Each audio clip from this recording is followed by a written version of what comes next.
Sorry. Okay, area closed, no entry. Hát nem lehet itt sehol jönni.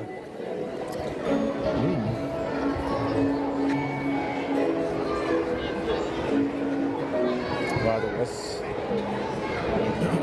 Amint látjátok, ilyen nagy medence van itt. Szerintem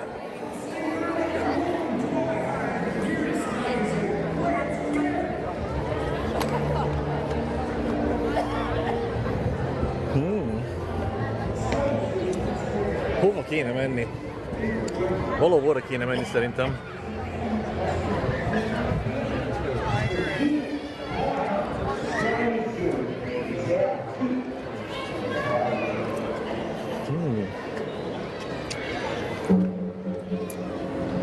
Megvan, hová megyek.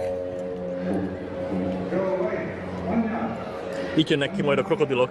Még mindig lehet hallani a hangot? Jól lehet hallani a hangot?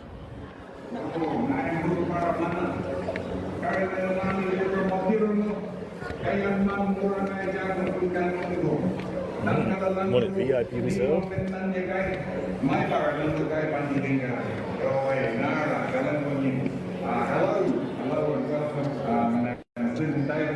Descendant of the Blue Plain, people now that's situated in the Blue Plain, you may know that. But we're here today at the Australian Zoo. Okay guys, várj, leveztem nálad jó. Lehet, hogy előbb befogtam egyébként az ujjammal, azért volt rossz. Biwa is the place, the West Hardy in our language. Biwa means to be trusting or rising up high. Biwa. So a lot of that language is still being used today. And you know, the more you say it, the more you connect with the landscape. We are the next custodians. We're the ones who will be living here and walking it. So the more we know about it. Families lived here before us were great custodians of land for countless generations. And that's what we're here today. It's our turn to be the next carers. So the more we know about the places, you know, we can look after our sea country, our land, flora, all the living things. Oké, most megnézzük, hogy mit fogunk innen látni. Vártok. Állítatom itt a szöget. Oké. Szerintem ez jó lesz.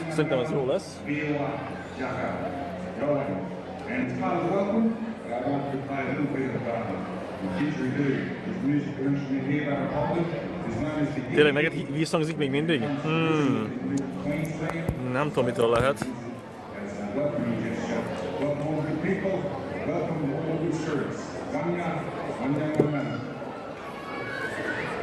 Reméljük, hogy megoldódik. Lehet, hogy csak neked csinálj, akkor lehet, hogy csak ki kell kapcsolnod a izét, a TikTokot, tehát bezárni az alkalmazást. Vártak.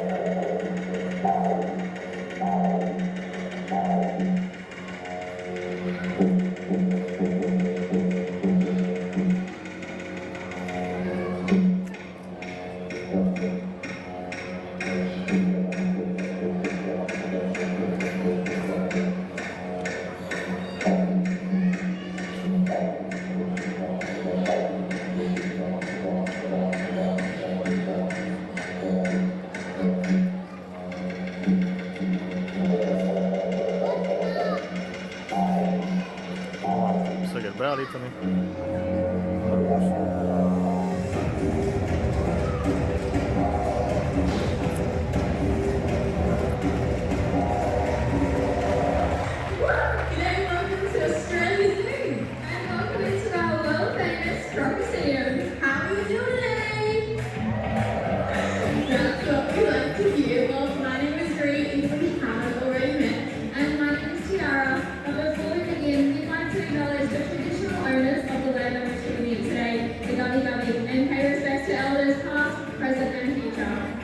Thank you so much, Tiara. And I think it's time we get to know some of you. So who here is visiting us for the very first time? Nice. So many of you. Is there anyone visiting us today from overseas? Yeah, okay. But we'd like to see just how far and wide you will come to visit here today. So we're going to play country shout-out. We're going to call out some countries and continents, and we want you to get loud and proud here at the Crocodile. Is there anyone here from the USA? Azt kérdezik, hogy van itt valaki Amerikából, de nem kérdezik, hogy Magyarországról van-e. Oh, yes, over this side. Nice. Okay, how about the popular UK? How about Hungary? Woo! Előbb azt kérdezi, hogy... Na kérdezi, hogy ki vagy Európából.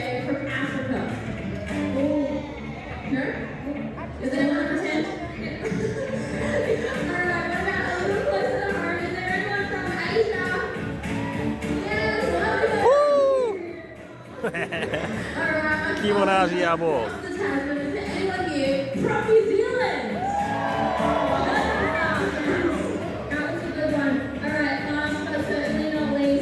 Nem sokára jönnek a madarak, krokodilok, minden.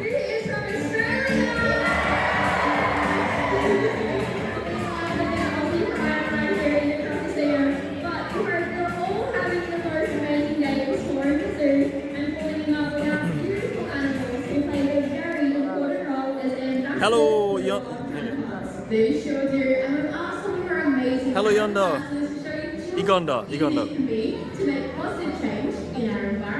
Aki nem tudná, az Ausztráliai Állatkertben vagyok. A híres nevezetes Steve Irvine állatkertjében.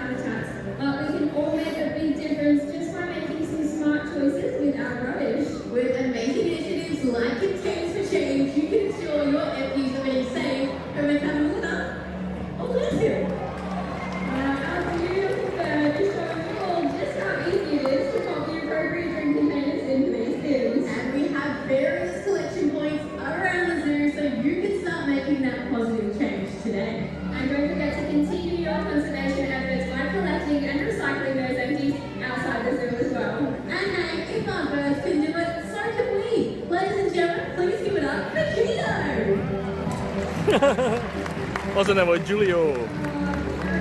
Most éppen a szemétről beszéltek, hogy hogyha a kismarát meg tudja, csinálok a te is.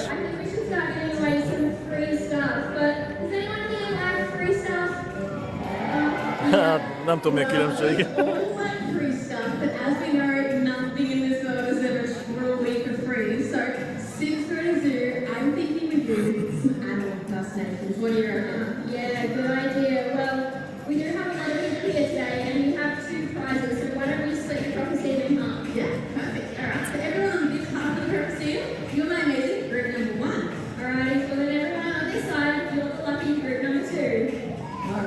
Most felosztották két csoportra.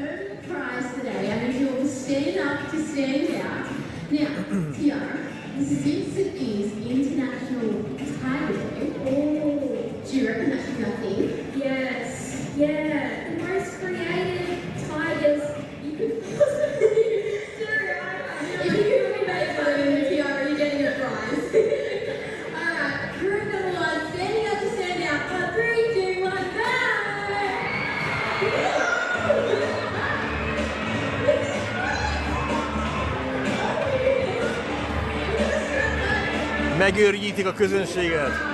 Ez a egyes csoport, én a kettes csoportban vagyok.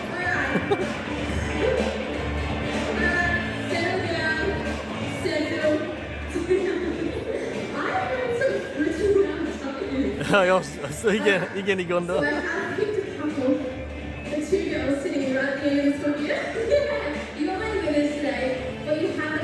Servus, Lubinho!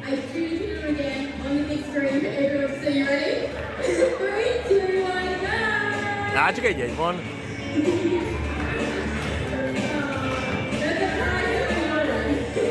De egyébként a legdrágább egyet vettem meg, mert felnőtt vagyok.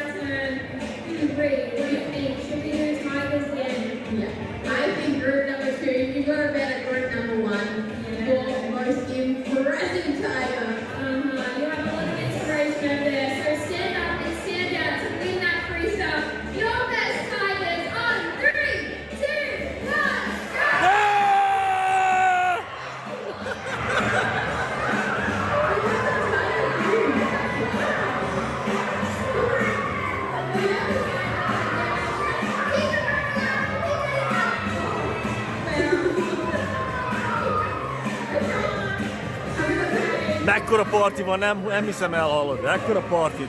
Egész TikTokon nincs ilyen parti.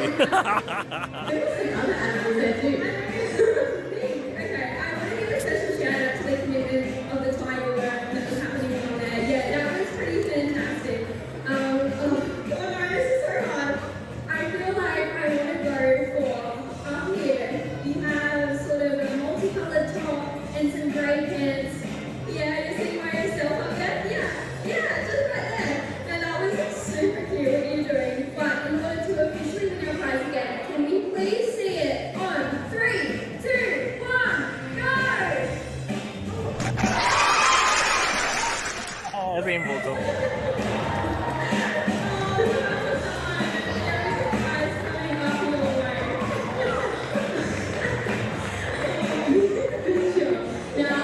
Lesz csókkamera? Nem, itt nem lesz, itt nincs olyan. Meg mellettem nincs is senki. Delfinek ma szóval. Nem ma.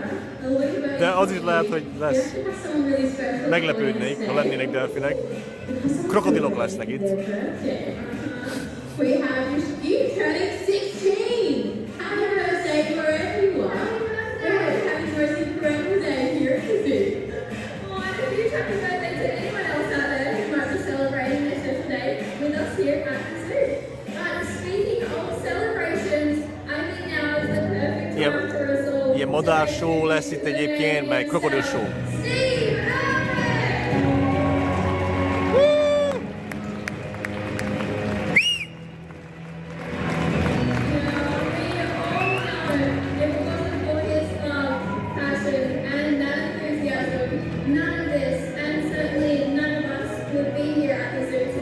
Ja, ebből sok duma lesz, igen. Ez minden showval így van sajnos. 5 perc előadás, másfél óra duma.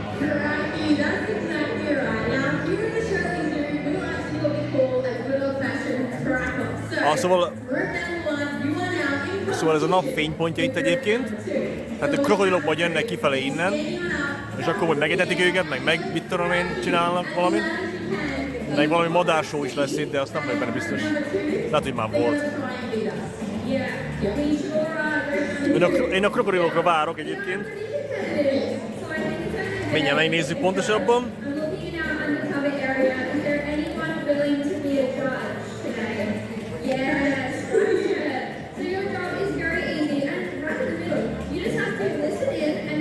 Általában lesznek kígyók is. Madarak, kígyók és oroszlánok, de hogy is, krokodilok.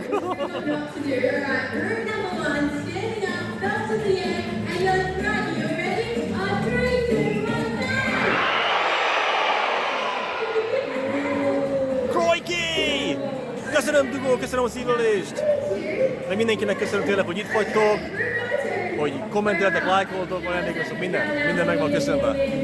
Ott a madár. Az nem a show része. Az nem a show része.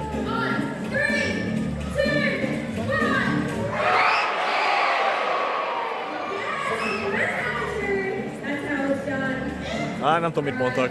Azt kell mondani, hogy Krojki, de lehet, hogy nem.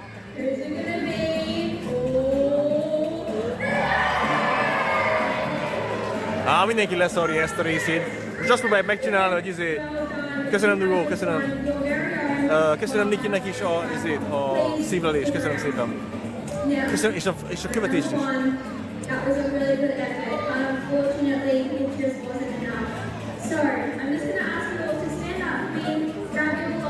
Most azt próbáljuk megcsinálni ilyen show gyanánt, hogy a 2 része felosztották a stadiumot, és akkor egyik fele hangosabbnak kell, hogy legyen, mint a másik, azt a végén valamelyik nyer, valami, mit tudom én, akármi, nem is figyeltem oda. Valamit lehet nyerni.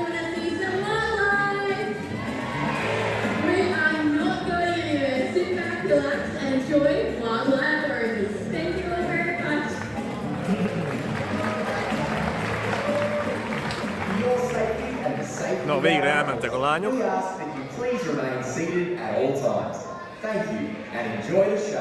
Oké, várjunk most. Welcome to my Australian zoo. From here, where you're sitting in the crocodile, we want you to learn and appreciate how gorgeous crocodiles really are. You'll be looking at one of the most ancient intelligent animals on the face of the earth, and it's our responsibility to make sure the crocodilians survive for another 60 million years. So don't forget, crocs rule here at Australia Zoo, here at the Crocodile. Látom, ha hozzak egy másik mondatot. Share my wildlife with you, because humans want to save things that they love. My job, my mission, the reason I've been put onto this planet is to save wildlife. And I thank you for coming with me. Yeah, let's get it.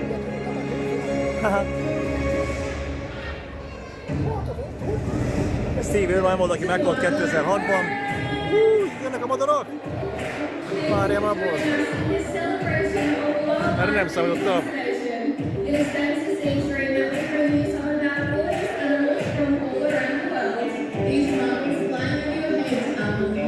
Jönnek még itt a madarak. Köszönöm szépen az ajándékokat, nagyon kedvesek vagytok.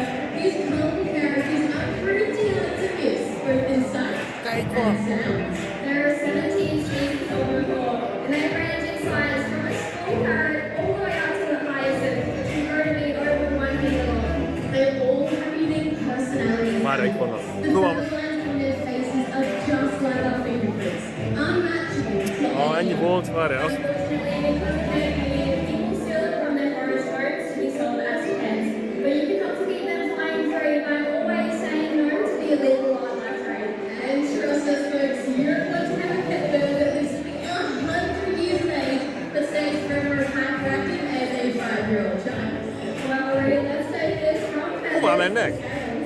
Mentek a madarak? Joining you today with some of Steve's favorites. There are so many different species of reptile, from lizards to tortoises, snakes to crocodiles. Hát most madarakat repültettek mindenhol, de hát ezt nem lehetett követni kamerával. Australia is home to the most species of reptiles of Pedig én nagyon tehetséges kamerás vagyok egyébként. the most venomous snake in the world, the eland tiger. Don't worry, the snakes joining you today are of the non-venomous variety, and they're grown right here at Australia Zoo, which is why they're so comfortable around us. Now, it's always important to be cautious around snakes, as you can never be sure that a snake is non-venomous. Szerintem az a madár repülni fog valahova. Whether a snake is venomous or not can be really challenging. I'm an iPhone before. Me too. And if a snake is feeling cornered or threatened, the only way they can protect themselves is to bite. So it makes sense to hear most people get bitten whilst they're trying to catch or even worse, kill a snake. Fortunately for us, though, first aid for an Australian snake bite is really Ott a snake van. Ott van a If vizé. you or one of your mates is ever unlucky enough to be bitten by an Australian snake, there's only one thing that you need, and that is a compression bandage. Most Australian snakes have venom that attacks the lymphatic system, not the bloodstream. That's why it's always important to treat that bite site quickly. Now, if you don't have one, you can use a tab or a piece of fabric as a last resort, but always using those same methods. Too true, Reed. And I think there's no one better to demonstrate the rest. Ja, kígyó volt, de szerintem piton volt, nem is volt mérges. We've got a technique that we use várj. to big my snake. It's very successful. Here's a snake right here. Right there. Okay. It's a giant road snake. Highly venomous. It's bit me. Right on the head. Right there. Terry! I'm being bitten by a snake. What kind of snake? A road snake. Highly venomous road snake.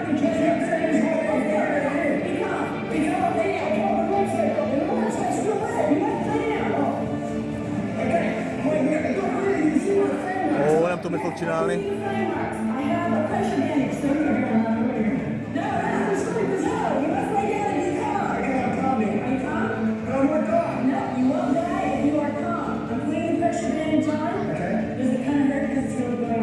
Yeah, it's a little bit tight. Okay, don't cry. I'll try hard. Okay, pressure bandage is going on all the way up the limb. You know why we put the pressure bandage on? No. Because the venom goes into the lymphatic system. The lymphatic system processes the venom to your whole body. So if we put the pressure bandage on, it keeps the venom in your arm, which keeps cool. Így kell lekötözni a kezedet, vagy a lábadat, hogyha megcsíp a kígyó. Megcsíp? Megbar? Ezek a csípős kígyók, basszus.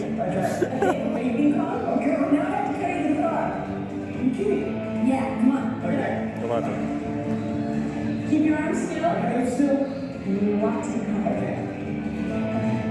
Oh, how lucky we still have that footage. But in all seriousness, I think we should go over those 3 simple steps. Step number 1, keep calm and still. Step number 2, Köszönöm szépen ajándékokat Nikinek, köszönöm, meg mindenkinek. just the same. Jó, hát ezt már 20 évvel ezelőtt csinálták ezért a felvételeket. Make sure your patient stays still and calm until it arrives, and always let that help come to you. Next year, I think it's time we introduce you to some other spectacular animals into our Crocodile, starting off with our fantastic feathered friends. She looks like she's pretty keen to get out of here, so Hannah, take it away. Köszönöm Móni, köszönöm Móni. It's so important to know our snake bite first aid, but you're all very lucky audiences. I'm about to introduce you to a very different environment altogether. Now here in Australia, we're home to an amazing variety of bird life, and if you're lucky, you might spot a beautiful brownie kite, just Köszönöm like mindenkinek Byron. ajándékokat, meg hogy itt vagytok, köszönöm szépen. Most visszamegyek. Byron is a raptor, characterized by clean vision, sharp, powerful talons, and of course, Várj, már curved beak. They use that incredible vision to help spot their prey. Azt nem tudom követni. Incredibly opportunistic hunters, and Milyen will take modell down ez valami? anything they can get their talons on, from insects, reptiles, rodents, and even other birds. But being a brownie kite, Byron is an expert fisherman. We often see these guys De jó, soaring na most egy over modellt akarok, hogy right here on the Sunshine szeretnék egy Coast. modellat. They can be found all along the east coast of Australia and up into Southeast Asia, where the locals know them as a red-backed eagle. But Byron is definitely a member of the kite family with all of his cheeky characteristics. We often call kites pirates of the Australian skies, and that's because they will wait for another bird to catch their prey before swooping and harassing them in the hopes that they will drop or regurgitate their meal. They can then fly in and grab it without having to do any of the hunting themselves. Byron is very special to us here at the zoo. He was a rescue bird. Due to an unknown impact injury, he was left with a fractured hip. Na, ennyi volt. Talon pressure. Ennyit tudott a bőr, vagy a vízi madár? Na, So we were lucky enough to have him join our free flight team, where he's become an amazing ambassador for his species. Thank you, Byron. But now we'd love to take you from aerial to aquatic, where there are some species of bird that can swim and dive as deep and as fast as fish. No, Now that's- that's exactly how cormorants like these two catch their aquatic meals. We've just been joined by Albert and Scuba. Albert, the large organism, he's a grey cormorant, while Scuba, with that two-tone coloration, well, she's a little pied cormorant. Now, as you can see, these two are pretty much perfectly adapted for life under the water, and that's because they lack that water-resistant coating on their feathers that many other birds do have. While this is great for life under the water, a bird simply cannot take to the skies with wet feathers. That's why it's so common to see our cormorants lined up along the riverbeds with their wings outstretched, just as if they're shaking themselves out to dry. Now, Albert and Scuba are just 2 of 5 species of cormorant in all Australia. 6 madarak But voltak. if you're lucky and you keep your eyes peeled, you may just spot some of Albert and Scuba's friends. Now, not just Byron and our cormorants, but all of our waterbird species, they do rely heavily on our waterways for their survival. That's why it's so important that we all play our part, binning our rubbish and ensuring the survival of these amazing birds for generations to come. How amazing was that? Ladies and gentlemen, put your hands together for Hannah and our amazing crew of birds! Na, dumás csajok visszajöttek. All of our Australian native wildlife is some of the most unique and magnificent in the world, which is why Steve is so passionate about protecting them.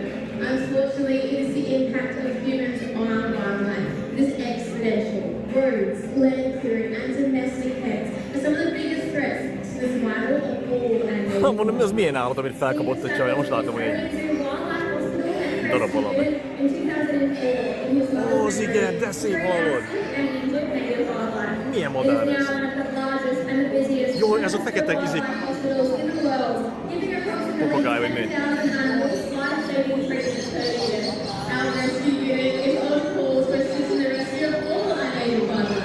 Nem mondom, de szép, nézd! Itt röpdestek össze-vissza.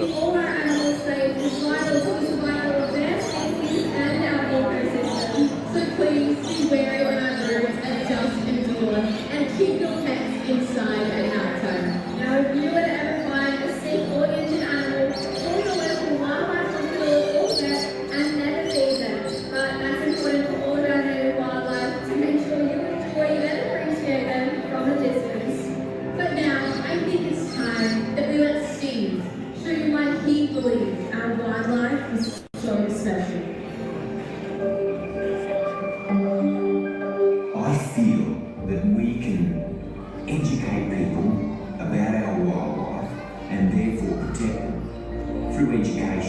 conservation, about the importance and the significance of the little furry animals like kangaroos and koalas, but also the animals deemed dangerous, like the large saltwater crocodiles, the venomous snakes, poisonous spiders, great white sharks. They're very important and integral creatures in our entire world. It's all about looking after the wildlife, about being fair dinkum about the wildlife. Of course, habitat is the one thing that we have to maintain. Without any habitat, we haven't got a hope of saving our animals.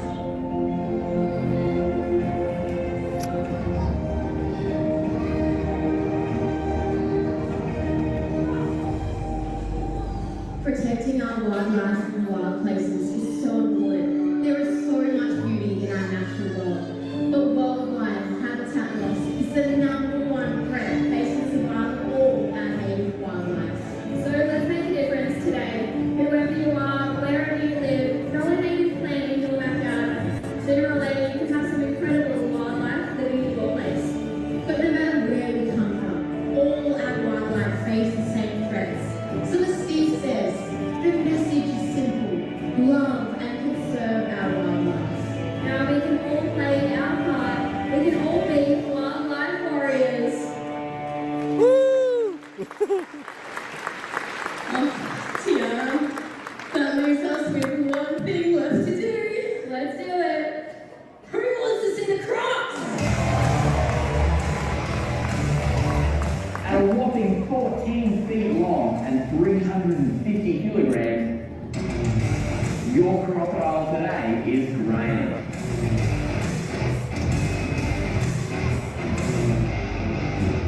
Ooh, you guys Graham. are in for a treat. Graham or crocodile. Now millions Maar of Jen is kippelig. dinosaurs roam the earth. And you're about to meet a living fossil, a link to the creatures of the past. There are 27 species of crocodilians found around the world, from alligators to gyros, from caiman to the true crocs. They are the world's most perfect and untamed predator, surviving challenges and errors that many others have failed. But most impressive of all, You're not is crocodile. Australia's apex predator, the animal that towers above all other species of reptile. The saltwater crocodile grows to be the largest and the most aggressive species of crocodilian on the planet. And you're about to see one in action in the world's only crocoseum. Now, perimeters are secure and Graham is slowly making his way out into the crocoseum. Now, Steve designed the crocoseum with crystal clean waters to showcase the animal at the top of our food chain. And tell us all about it. We have our reptile crew. Please give it up for Australia's new reptile team, right? Ott jön ki a krokodil mindjárt.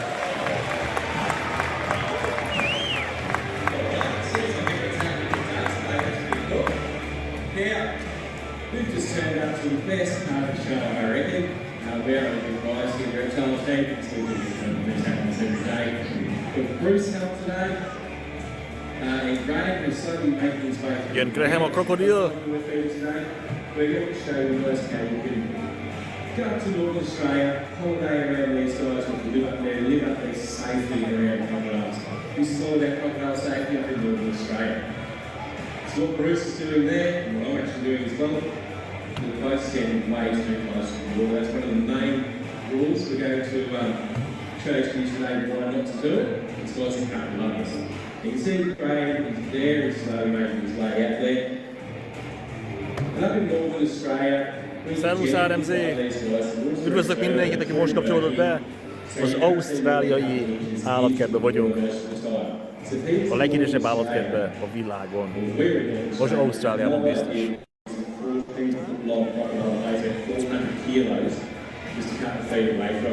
Hey Lou, this show is the Croc Show. You're watching a live stream from Australia. See how they look strong animals out in the wild. So he's going to hang up there a little bit. Bit of collision going on here at the edge of the water. Hát szerintem csalogatja a krokodilt a vödörrel. Forced to walk up the other end of the pond, he'd know exactly where I was as well. This is these guys, every scale has a little pressure and vibration. sensor on a base, a little receptor, so they can hone in on something as small as a baby.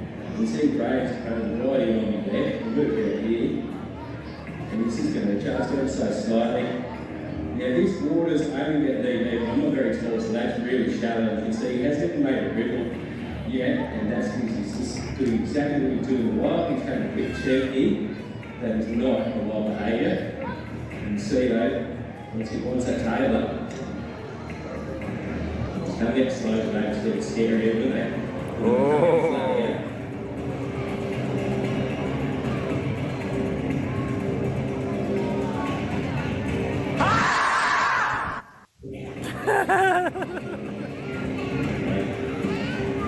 Az jó közel van, mondjuk valahogy. Yeah, okay, we'll get any closer than that. Give it up for her, guys. Woohoo! Megette! So you can see he came out pretty slowly there, but didn't really mean to. Yeah, that's a He big had to croc. tip his nose, the base of his tail, and blink the light. And that's one of the big things. As I said at the start, we're way too close. If you stay out of that initial strike range, you'll be safe from a crocodile. I'll go a bit more about that. Nem, lehet, hogy félrenyelt a Here, részt. he's going to be very comfy up there with the pad, soaking in the sun, so hopefully he doesn't stay there in the sunbake for the next Oh. 15 minutes. Nagyon élvezi a napfényt, azt mondják, hogy reméljük, hogy nem marad ott. Hopefully get his attention. Alright, so we're going to try and get Graham back into the water and demonstrate another method that crocodiles use to catch and kill themselves to feed. So that was a pretty good demonstration of a strike from the water's edge, which is the main method they would use for catching themselves to feed. They'll pull into the edge as Graham It's a big crocodile, but definitely not the fastest one on the world. On the edge of the river. And when that prey item comes down and sticks its head in the water to have a drink, that's when Hey, they you're welcome. strike out. You're welcome. In Enjoy the these show. jaws, he's got over 3,000 pounds per square inch closing jaw pressure. Now that just sounds like a really fancy number, so to put it into context, the emergency brakes on a jumbo jet run at about 2,500.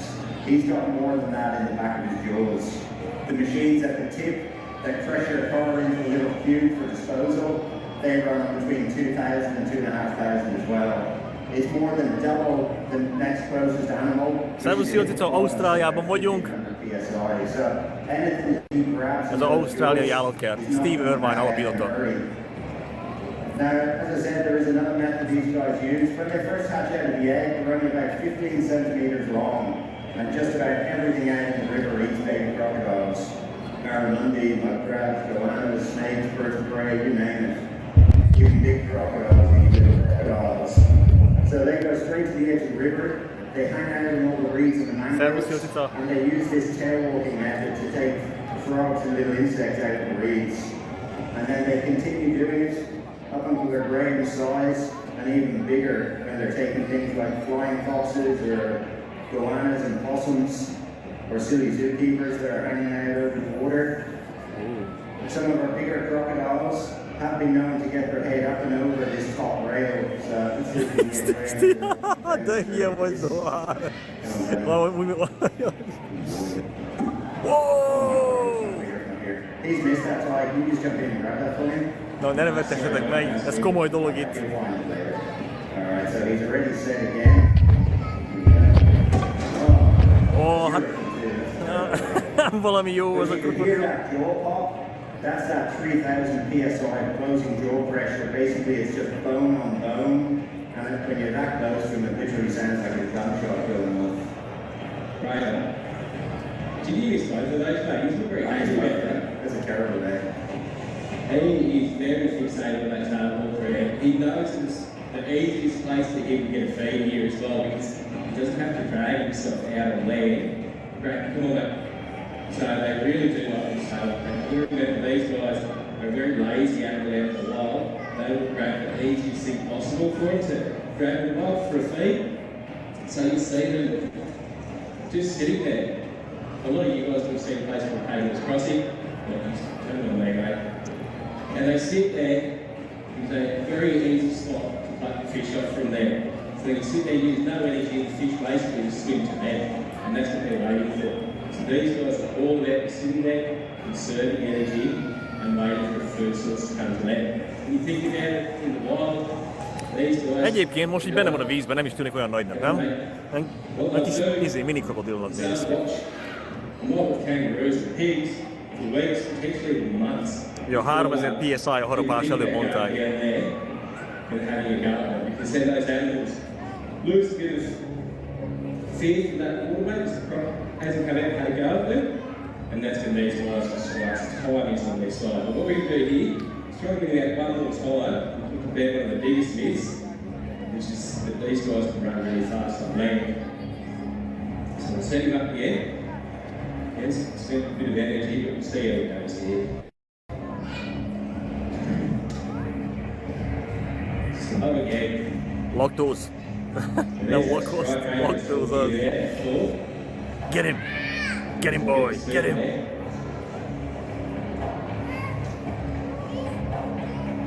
Get the dog! Get the dog! Ez egy ilyen ausztráliai mondás.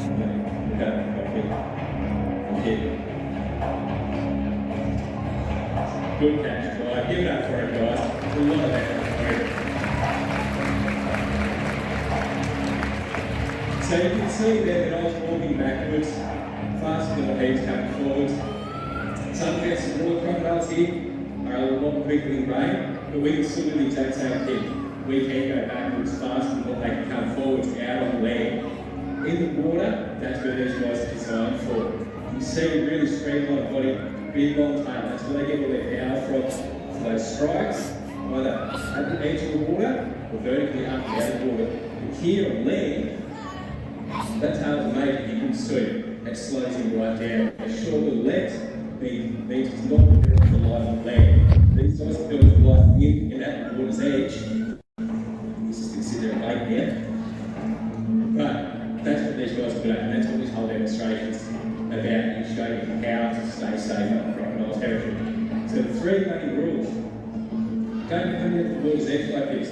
Stay 4 to 5 metres back from the edge of the water, and you'll be out of that initial strike range of even the biggest crocodiles that are out there.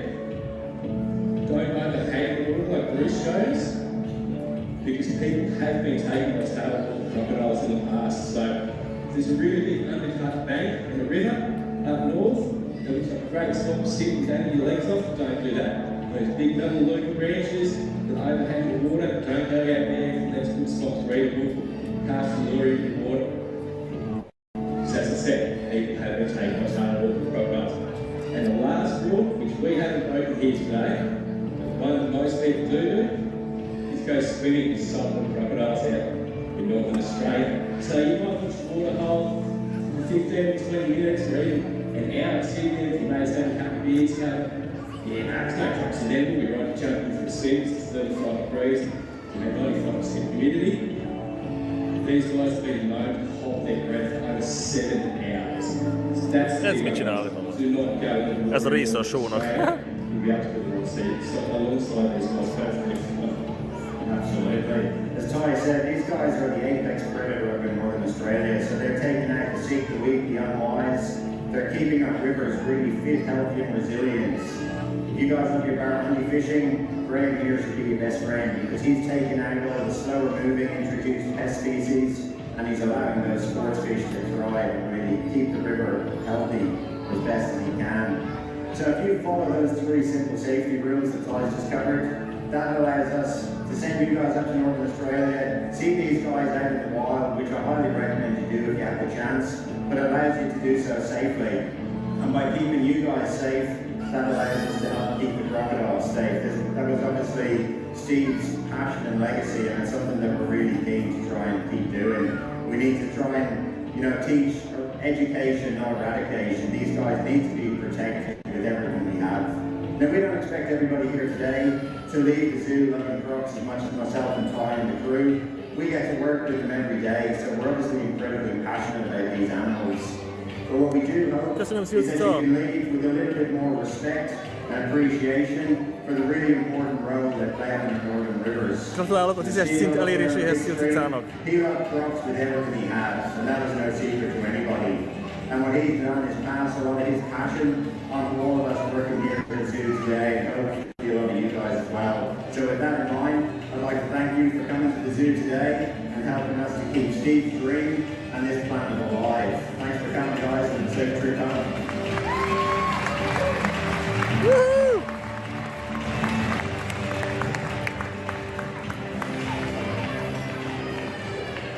Ennyi volt meg egy Bambi.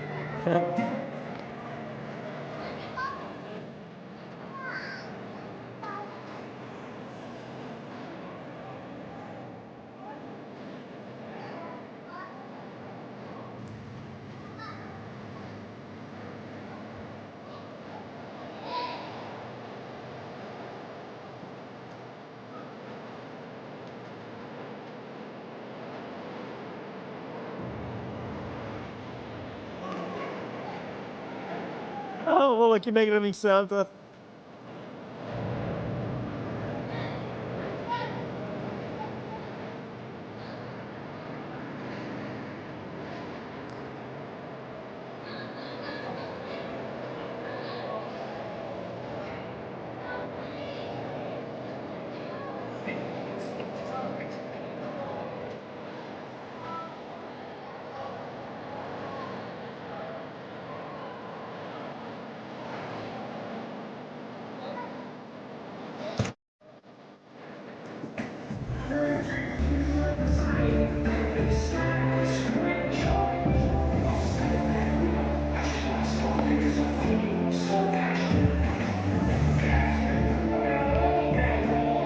Ja, itt egyébként az már északon van ilyen krokodil farm, ahol vagy micsoda, ezeket a nagy márkákat izélik. Nem támogatják, hanem csinálnak nekik krokodilbőrt, meg ilyeneket.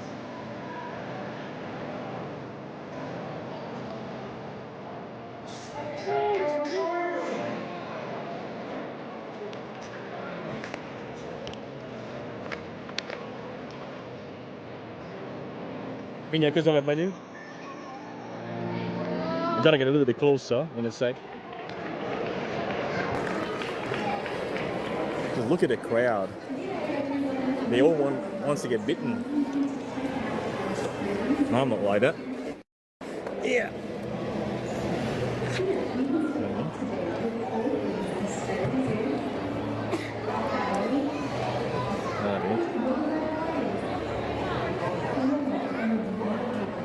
Ja, jó, szerintem is tele van ez etetve, de azért ja, szereti a közönséget.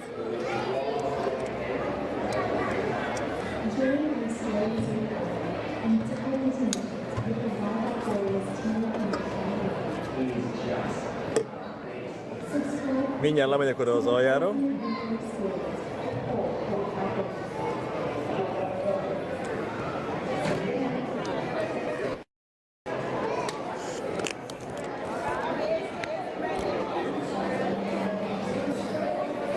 Just wanna make sure, nem hagyok semmit hátra.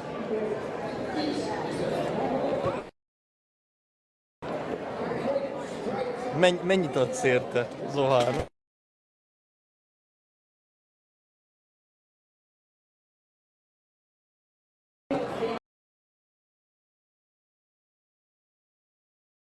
Rózsa. 2 rózsa, aztán ugrok. Azért mondtam 2, mert tudom, hogy nincs annyit. De egyet mondtam volna, lehet bedobtad volna.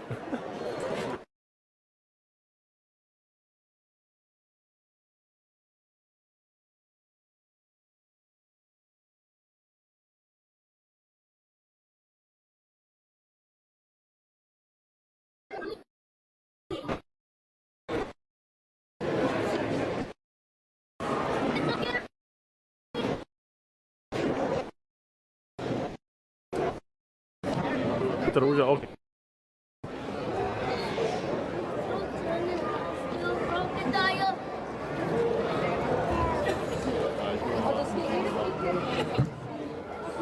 Már most gyorsan megmondta embereknek, hogy nem szabad átnyúlni.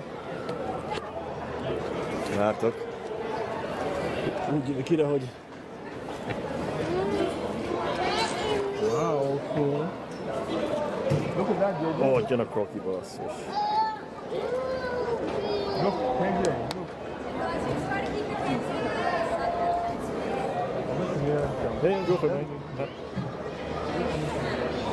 Még a nő azt mondja, hogy ne tegyük a kezünket át a korláton, mint hogyha ezt most tényleg elérné, de jól várja.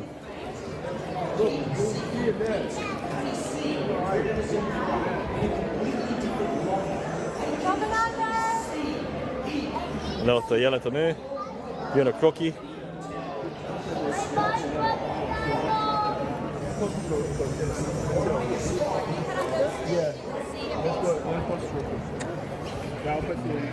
Általában még lehet innen látni, hogyha ide jövök föl.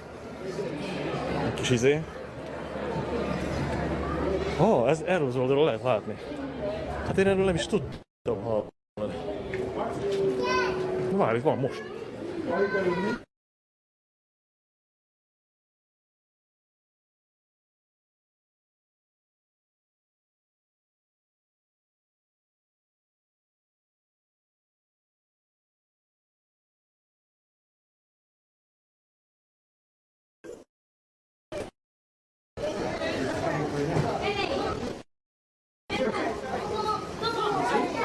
Látok, itt van.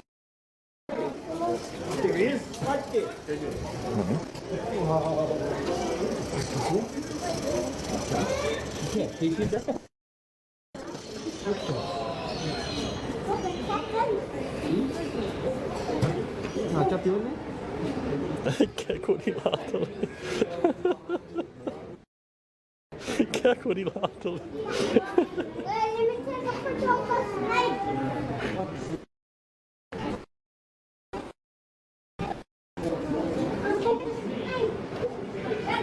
Nem, itt van, várjál. Elment a net? Jaj, várjál. Közben rájöttem, hogy itt itt...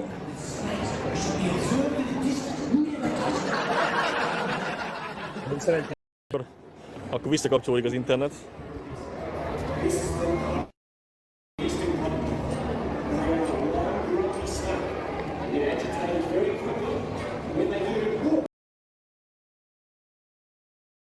Visszajött a internet?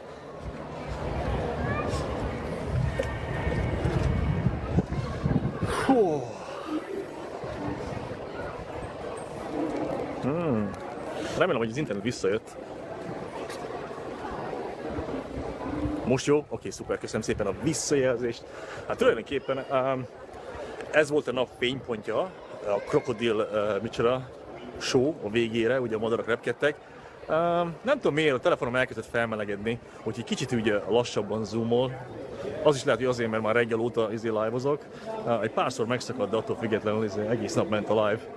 Úgyhogy ezzel most nem azt mondom, hogy vége van, még sokáig fog live-ozni. Csak valószínű, hogy ezt a helyet most elhagyom. Itt élek, Vizes 8-as kérdezi, hogy itt élek. Igen, itt élek. Tehát aki, most látom, most 80-an vagyunk benn. Én Ausztráliában élek már 15 éve, és egyébként ettől a helytől 40 percnyire élek. Többször is voltam itt, de most tanultam meg igazából, hogy milyen rossz az internet, vagy hogy a hálózat. Igazából innen live-ozni csak akkor lehet, hogyha találok egy jó pontot, és onnan live-ozok, mert nagyon, ez egy hatalmas nagy terület, és nagyon sok helyen le van árnyékolva, meg ilyesmi. Úgyhogy a lényeg az, hogy köszönöm szépen a követést. A lényeg az, hogy most kifelé menet, visszamegyek a kocsimhoz, most kifelé menet, meglátjuk, hogy lehet-e még látni azt a nagy teknőst, ahol egyébként elég jó volt az internet. Közben bemegyünk ide egy boltba, és nem tudom, hogy lesz-e jó, meg akarom nektek mutatni ezt a szuvenírboltot.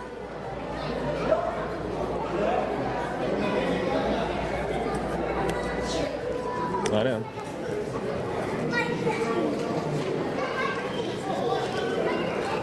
Mielőtt elmenne az ember, van egy ilyen szuvenírbolt.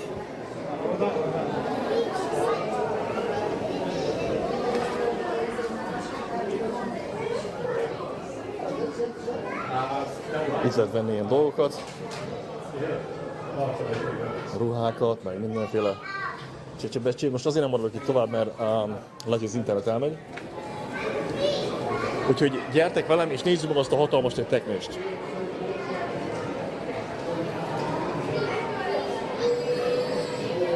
Oda fogunk menni.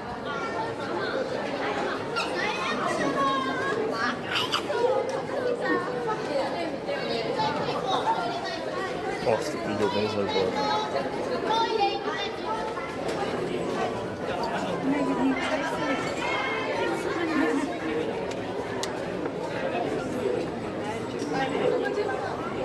Ez akkor ez a kígyó, vagy a piton, megevett egy krokodilt, azt tudod. Oké, hol is vagyok most? Már ne csak. Azért másik oldalon jöttem ki.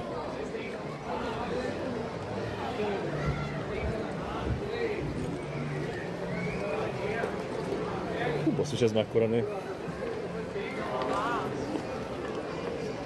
Ja igen, oké, tudom már, hogy merre vagyok. Tehát, hogy megyünk, sétálunk kifelé, látni fogunk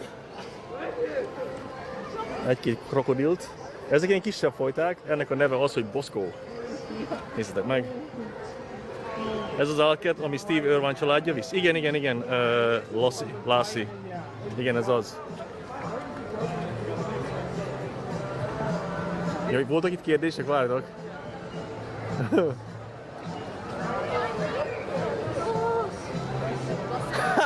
Zohár, most látom, valaki kérdezte, hogy mivel foglalkozok. Tehát mondta, hogy Uber sofőr vagyok. Ami egyébként igaz is volt egy pár évvel ezelőtt. Ubereztem. Én szakmunkásként jöttem ide, és volt olyan, hogy dolgoztam mindenféle más szakmába. Az egyik az, amikor így másodállásban csináltam Uberkedést, tehát taxizást. Egy pár évig, azt hiszem, hogy három évig csináltam, majdnem 4 évig. Úgyhogy ez elég kemény volt. Azt minden, ez mozog most ez a krokodil. Úgyhogy nyomtam. Meg kell fordítani a kamerát. Ez is szép, nagy hallon. De már nem Uber sofőr vagyok, tehát már nem csinálom a taxizást. Én most, nekem már más a munkám, az utóbbi kicsivel több mint 2 évben már. Én fogyatékos emberekkel foglalkozok és velük dolgozok nap mint nap. Még mai nap is velük dolgoztam, úgymond. Nézd meg, hogy kin van a szája neki.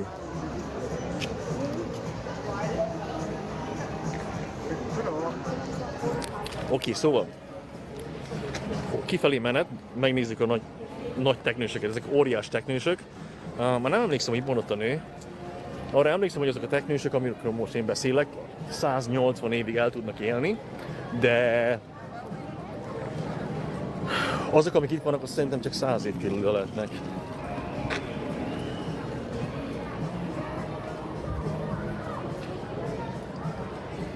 Végül már egy kis árnyék, szerintem tökre légtem ma. Aki nem tudta volna, itt Ausztráliában fordítva vannak az évszakok. Amint látod, ez egy nagyon kemény téli nap, de szokott hidegebb is lenni, de ma különösen jó.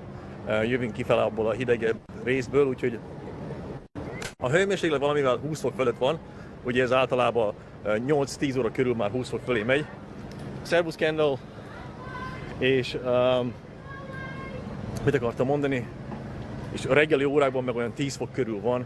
Hát ugye ez változik, attól függ, hogy egyre jobban melegszik az idő, ugye jövünk kifelé a télből, a nappali hőmérsékletek micsoda, egyre magasabbak, egyre melegebbek. Most már ott voltak a teknősök, mindjárt megfordítom a kamerát. Kendall! Nem tudom, hogy Kendall min rög, de valami vicceset mondhattam. Szóval ott van ez a nagy krokodil, az egy ilyen szobor, ott szoktak fényképet csinálni. Ott van a nagy teknős hol, ezt figyeljétek! Senki nincs itt, egész reggel, hallod, ez a hely el volt lepve. Nagyon kemény volt. Szervusz! Nem, leszek még, most hadd csak meg nem szakad. De leszek. Ezt nézzétek meg, hallod! Ez mit csinálom, hogy várjál, csak majd mindjárt beállítom itt a telefont, meg a tripodot. Ezt most mindjárt lecsekkoljuk jó kis szögből. Bocsánat a kameramozgásért. Oké, itt van.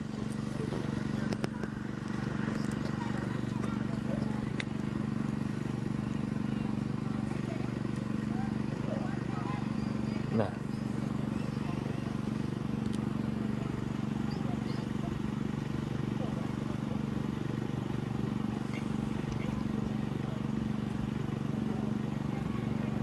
Jó legyél, Szilcica, további szép napot. Majd mi találkozunk később. Köszönök szépen mindent. Nem tudom, Zohár kéne megkérdezni, hogy ez a technikus hány éves. Úgy néz ki, hogy ma mindent tud. Ja, egyébként mennyit is mondtak? Kb. 200 kg a súlya neki. Hát nem tudom, ki látott technőst hátulról. Itt a nagy pillanat. Így néz ki. Hát én is így gondolom, nagyon jó élete van neki. 143 éves. Én elhiszem, megmondom őszintén. Ha igaz, ha nem, én ezt a választ én elfogadom.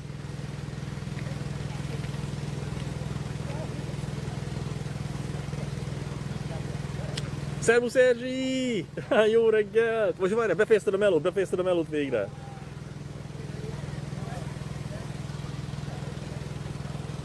Állítólag 2 is volt itt, de az egyik az sajnos elhunyt. Hát pedig mondták, csak én nem figyeltem oda. Arra figyeltem, hogy mekkora... ja, én is arra gondolok, hogy 100 körül van, de ma nem tudom. És állítólag ezek a technősök oda volt írva a táblára? Lehet. De a lényeg az, hogy azt hiszem, hogy a maximum életkor az valami 188 körül van, hát így satszolják. Az, amelyik mit tudom, jó pár évvel ezelőtt meghalt, amelyik itt volt, az 170 valahány évig élt, 178-ig talán, vagy 76-ig, már nem emlékszem. És állítólag ugye az volt benne az érdekesség, hogy ez a technős az látta élve Charles Darwin, meg Steve Irwint. Szóval, ja, 2, hát mondjuk Charles Darwin valószínű híresebb volt, de a lényeg az, hogy inkább azt mondanám, hogy 2 ismert ember, és milyen távol voltak egymástól. Egy ilyen kis lusta állatka, meg volt mind a kettőben, találkozott mind a kettővel. Szervusz Márton! Szóval, ahogy kisétálok ebből a parkból, valószínűleg az internet el fog menni, vagy akadni fog. Amint kisétálok a parkból, utána visszajön, úgyhogy, ja. Hát megmondom őszintén, én nem tudom, hogy válaszoljak Zohár kérdésére, hogy Jézussal is találkozott. Én még nem.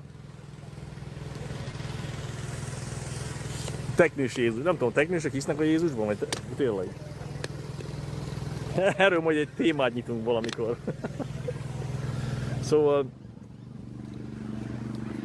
ennyi volt, most nem az, hogy ennyi volt az állatkert, hogy kisétálok, aztán visszajön az internet, szóval hogyha most el fog menni, mit tudom, 1 percre, 2 percre maximum, akkor ne féljetek, visszajön majd. Már így, nézzétek a hátteret, milyen szép. Ez az igazi jelképe Ausztráliának.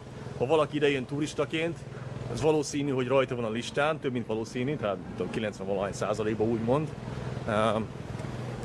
Itt nagyon sokan megfordulnak, nagyon sok turista, még én is, nem is vagy turista, de én is megfordulok egy jó párszor, ez már nem tudom igazából hanyadik alkalom, hogy itt vagyok. Én a 7.-8. satszolok.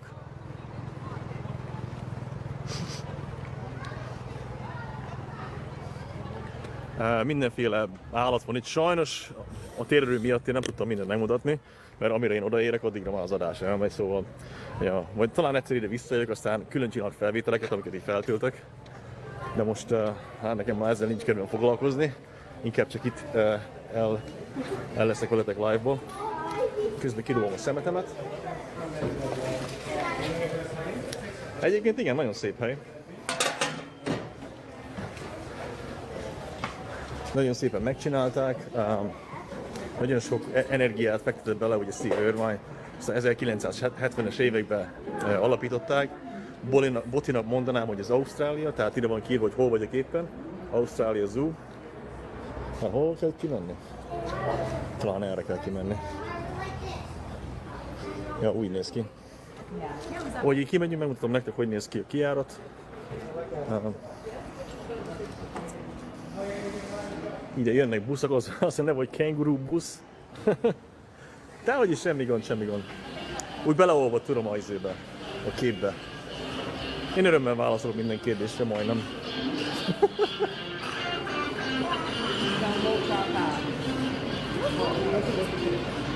Szóval sokan busszal járnak ide. Egy pár szóban elmondanám, mióta vagy kint, hogy kerültél ide, ki, stb. Szia Dóri. Oké, szóval... Várj, megvárom, még az internet visszajön, oké? Megvárjuk, még az internet visszajön, mert... Hát mondjuk még mindig rajta vagyok a Wi-Fi-on. Na a lényeg az, hogy 2010-ben jöttem ki.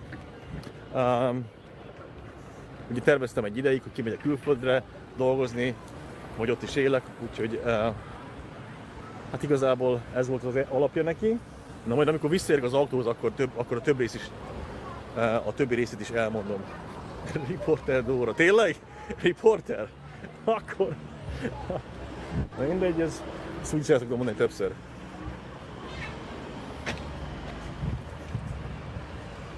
Az vagy Dóra egyébként? Riporter vagy? Én nem akarok a tévében lenni. Nehogy belőlem valaki híres ember csináljon. Mondjuk valószínűleg attól nem kell félnem. Na, egyébként ezt nézem meg, ez a parkoló. És erről beszélek, ez a gyönyörű kilátás. Ott a háttérben az egyik domb, mountain, tehát a hegyet lehet látni, amivel egyébként van több is, csak most éppen nem látszik.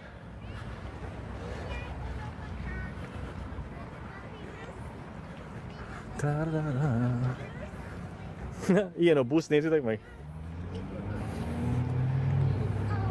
Kígyók vannak rajta.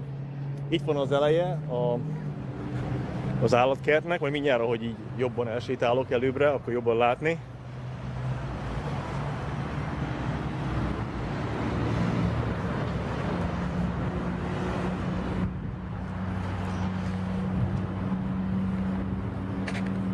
Oké.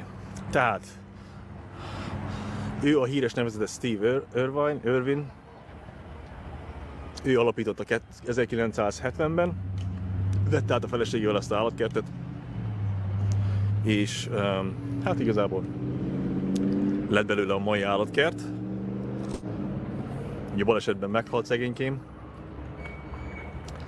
úgyhogy attól függetlenül, hogy a krokodilok nem harapták meg, egy rája ölte meg, amikor egy hatalmas nagy rájáról beszélünk, bele szúrta a mellkasába, nem tudom, hogy hányszor, egyszer tuti, ami megér, hát nem tudom, hogy a szívét is érintette, ma a sztorit nem tudom pontosan, de a lényeg az, hogy eléggé durva volt, úgyhogy 2005-ben vagy 2006-ban elbúcsúzott tőlünk, úgyhogy időközben ezt meg itt lerakom. Még mindig rajta vagyok a Wi-Fi-on, ez tök jó. Ez tök jó. Látok, ezt is leveszem, ezt a táskát. Ó, ezt a mindenit hallod. Ezt kell nyomod. Mennyi lépést tettem meg? 13.419-et, tehát 600 valamennyit csináltam, mielőtt elindultam. Tehát jó 12.500 lépést megtettem, az eléggé szép.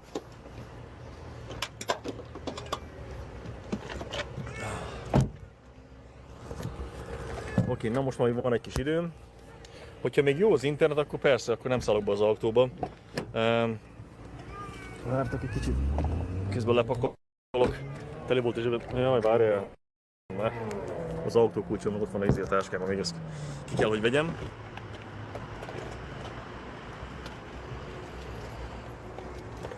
Szóval gyorsan, tömören a történet annyi, hogy én mindig is vágytam, hogy külföldön dolgozzak. Ausztrália nem volt tervből a legelején, hanem itt a Írország meg Anglia volt, de mindig is szerettem volna Ausztráliába jönni, csak ugye latolgattam az esélyeket, ide nagyon nehéz kijutni.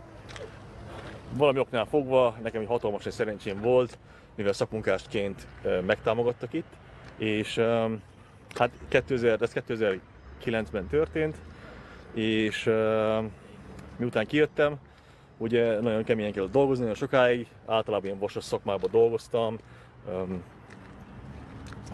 Hát megmondom őszintén, nem volt könnyű, de mindegy, a lényeg az, hogy túléltem, erősebb lettem tőle. Ugye nagyon sok minden történt az életemben, úgyhogy nem volt igazából meseszerű. De a lényeg az, hogy a végeredmény az, ami most van. Most kényelmesen élek, úgyhogy van már időm ilyeneket csinálni, hobbiból, mások szórakoztatására, meg ugye bemutatni ezt az országot másnak. Hogy nektek, ugye én is valaha azok az emberek közé tartoztam, akik nézték a külföldi magyarokat, hogy milyen jól élnek, meg hogy mentek ki, meg ilyesmi, és nem hittem el, hogy valaki csak úgy gondolja, hogy hát oké, én most ezt megpróbálom, és akkor az egyik leggazdagabb magyar lesz az országban. Most ugye ez a veszély engem nem fenyeget, hogy valaki ezt, hogy én gazdag vagyok, vagy nagyon gazdag vagyok, akkor megmondom őszintén, hát nem, egyáltalán teljesen átlagos ember vagyok, csak jó sokat keresek a munkámmal, de ez itt átlagos, úgy igazából ennyi. Hogy miért Ausztrália igazából, az pedig azért van, mert én nagyon szeretem a melegebb éghajlatot. Vártok, bekapcsolom a klímát, most már meleg van. Mindjárt megnézem, hogy mennyit mutat az autó.